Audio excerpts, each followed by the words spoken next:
Olá, esse é o Por Dentro da Política. Eu vou conversar com o deputado Alcides Amazonas, do PCdoB. É um prazer recebê-lo em nosso estúdio mais uma vez. Bem-vindo, deputado. Prazer é meu, estamos aí à disposição. O assunto de hoje, mobilidade urbana na metrópole paulistana, na metrópole paulista. Antes de mais nada, a defesa dos profissionais dos transportes. A criação, nesta Casa de Leis, da Frente Parlamentar em Defesa dos Profissionais de Transporte, capitaneada pelo deputado Alcides Amazonas. Por que desta frente? O que significa trazer para esta Casa de Leis o diálogo com este setor, deputado? Bom, eu, ao chegar aqui na casa, eu fiz uma pesquisa e descobri que aqui tem mais de 80 frentes parlamentares para defender os mais diversos assuntos. Todas elas muito importantes. Inclusive uma frente para defender o transporte. Mas não tinha uma frente para defender os trabalhadores em transportes. Nós criamos essa frente, é uma frente ampla, que pretende discutir os mais diversos temas, as mais diversas modalidades que existem no sistema de transporte. Não só ônibus, mas também o trem, né? O próprio metrô, os motoboys, taxistas, escolares. Portanto, é uma comissão que tem um papel importante para contribuir não só na defesa dos trabalhadores, mas também na defesa do sistema. Sim. E o sistema de transporte, trânsito e transporte, acaba envolvendo toda a população da cidade de São Paulo. São cerca de 11 milhões de habitantes que são afetados se o serviço estiver bom e se o serviço estiver ruim, né? Porque não é só quem anda de ônibus ou de metrô. As pessoas que andam de carro, que andam de bicicleta, que andam a pé, também são afetadas se você não tem uma mobilidade integrada que funcione.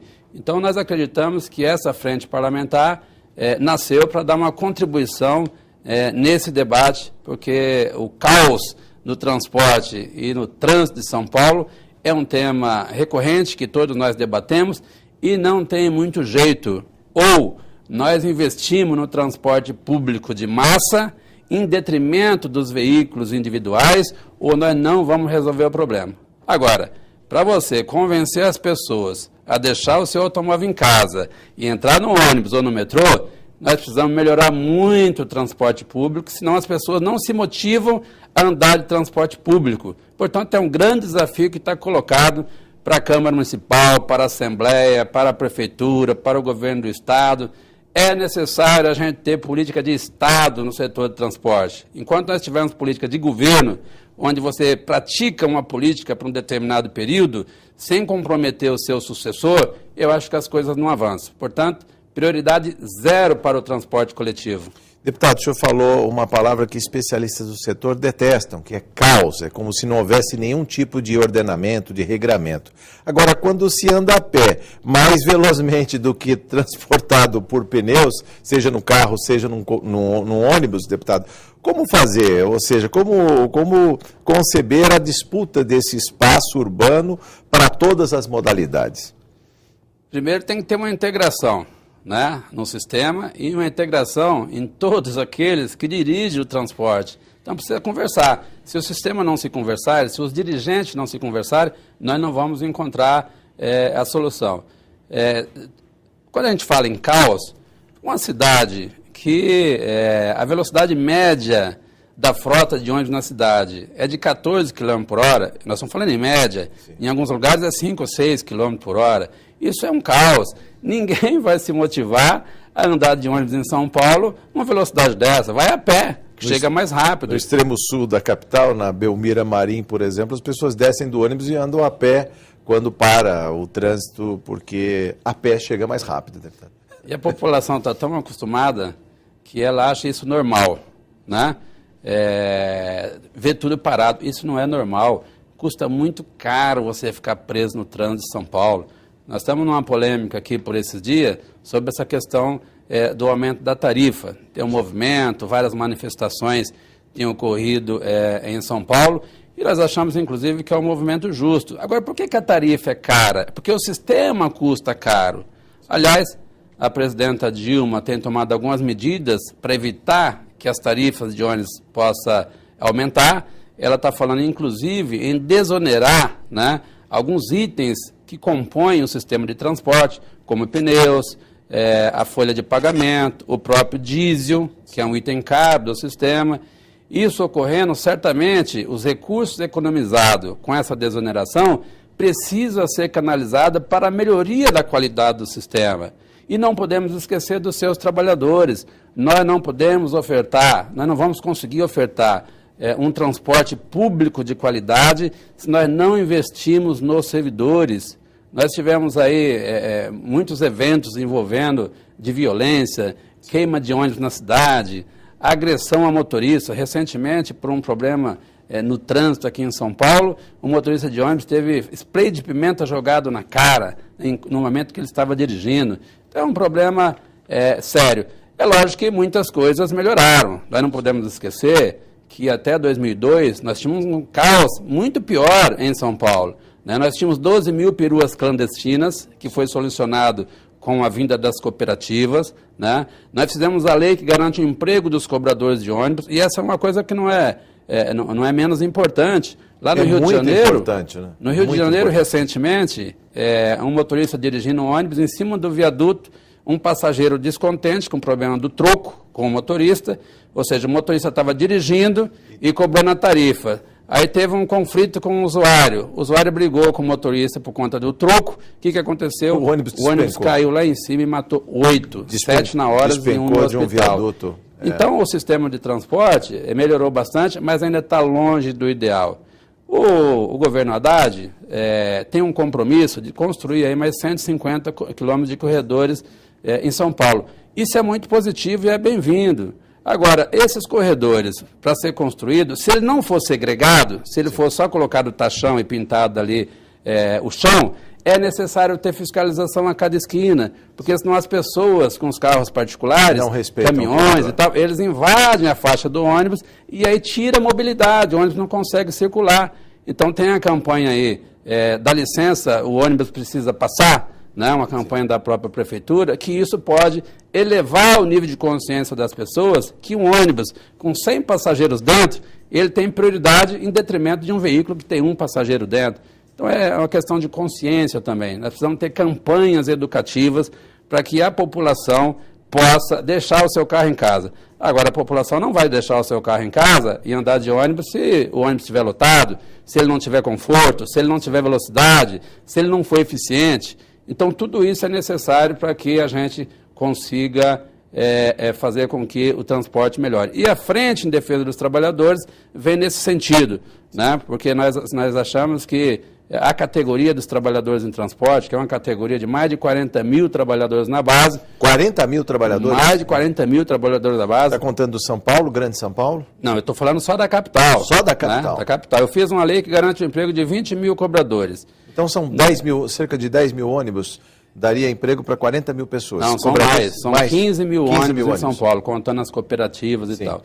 E no estado de São Paulo todo, isso você multiplica isso por 6, 6, 7. Você tem aí cerca de 150 mil, 160 mil. Então, é uma categoria muito grande, mas que infelizmente tem sido desprestigiada pelos sucessivos governos. Então, nós acreditamos que essa frente parlamentar, que vem para discutir essa questão da importância dos cobradores, da importância do motor traseiro. Eu fiz uma lei também. Que o senhor falasse, antes de mais nada, só para a gente fechar o parágrafo com relação aos cobradores. O deputado falou do caso de um trocador, como é chamado lá no Rio de Janeiro. Na ausência do trocador, o motorista acumula essa função e ele foi alvo de agressão de um dos passageiros e acabou despencando de um viaduto. Mas aqui em São Paulo foi difícil trazer a tecnologia embarcada, ou seja, o bilhete eletrônico, o bilhete único e, ao mesmo tempo, a manutenção do cobrador dentro do ônibus, deputado? Olha, a gente precisa fazer a seguinte avaliação. O cobrador, ele não é um mero passador de troco. Sim. Ele é um agente social dentro do ônibus. Ele auxilia o motorista, sinaliza, auxilia ali uma mulher grávida, um passageiro idoso. No caso dos trólebus... fechamento e abertura de portas. Exatamente. No caso dos trólebus, se cair a alavanca, lá ele precisa descer, lá não é o motorista que vai fazer isso. Então é necessário que você tenha ali o cobrador embarcado, o segundo homem ou a segunda mulher dentro do carro para auxiliar o motorista. Então, essa lei 13.207 está em vigor desde 2001 na capital.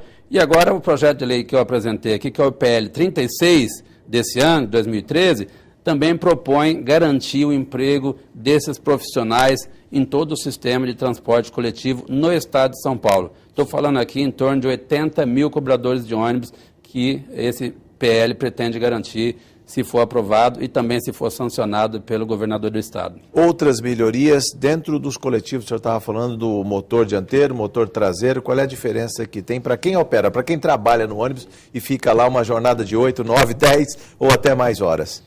Olha, um motorista que dirige ônibus em São Paulo ou em qualquer grande capital por 25, 30 anos e o motor é dianteiro, ele perde cerca de 20% da sua audição, ele tem problema de circulação, tem problema na coluna, acarreta uma série de doenças. Tanto é que o motorista se aposentava com 25 anos de trabalho, mas infelizmente no governo Fernando Henrique, ele acabou com a aposentadoria especial, se é que pode se chamar de especial o motorista trabalhar 25 anos dirigindo um ônibus, particularmente em grandes cidades como São Paulo.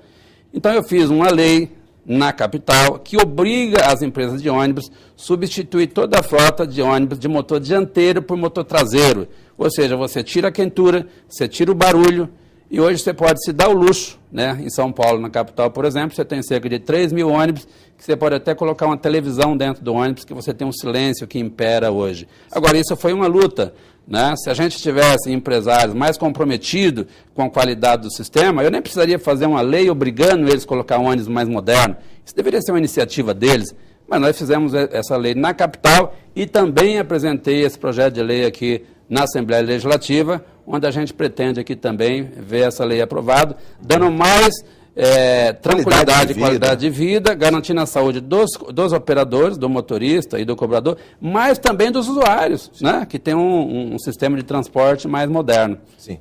É importante que se diga, tem diferença no preço, ou seja, o motor traseiro, o motor dianteiro, porque o motor dianteiro, quando tem aquele cofre ao lado do motorista, na verdade é um motor de um chassi de caminhão, né? Que é transposto para um ônibus, é colocado um monobloco em cima de um chassi de caminhão, é isso, deputado? Na realidade, um ônibus com motor traseiro, ele tem um custo de 10 a 15% mais caro do que um de motor dianteiro. Sim. É mais caro, mas vale a pena, porque tudo que você investe na melhoria do sistema de transporte, na qualidade de vida dos operadores e dos usuários, isso não tem preço, porque é mais qualidade agregada aí ao sistema. Sim. Deputado, agora vamos falar sobre a questão do excesso de trabalho, a carga, a jornada dos motoristas de ônibus em São Paulo e na Grande São Paulo. O que tem acontecido? Há muita reclamação com relação aí à jornada de trabalho e como é a fiscalização do Ministério Público do Trabalho. Olha, lamentavelmente, o excesso de trabalho ocorre em diversas categorias. Mas no caso dos motoristas, cobradores e motoristas de caminhões, particularmente na estrada, isso é uma coisa que chama atenção. A presidenta Dilma tem regulamentado algumas profissões. Então ela regulamentou a profissão das domésticas e ela também regulamentou, através da lei 12.619 de 2012, ela regulamentou a profissão de motoristas. Sim. E nessa lei, por exemplo, ela está garantido que um motorista de caminhão tem que parar de 4 em 4 horas, sim, por 30 minutos. Está na lei. Por que isso? Porque muitos motoristas nas estradas, eles tomam rebite para ficar 18, 20, às vezes até 24 horas acordado, porque tem que transportar a riqueza do nosso país, é pressionado por isso pelas empresas, por quem comprou as cargas. Pois bem, a Dilma, preocupada com essa situação, fez essa lei. Mas, infelizmente, uma parte do setor empresarial, principalmente essa turma do agronegócio, está achando que é impossível aplicar essa lei, portanto, já está querendo acabar com essa lei. Ora, é aquela história da infidelidade de um casal, né, que flagra o outro na infidelidade. Eu vou tocar fogo no sofá. Não vai resolver nada, né? Tocar fogo no sofá. Então, acabar com a lei também não vai resolver nada, porque é uma garantia de que a jornada de trabalho não vai ser estafante. E nós esperamos, então, que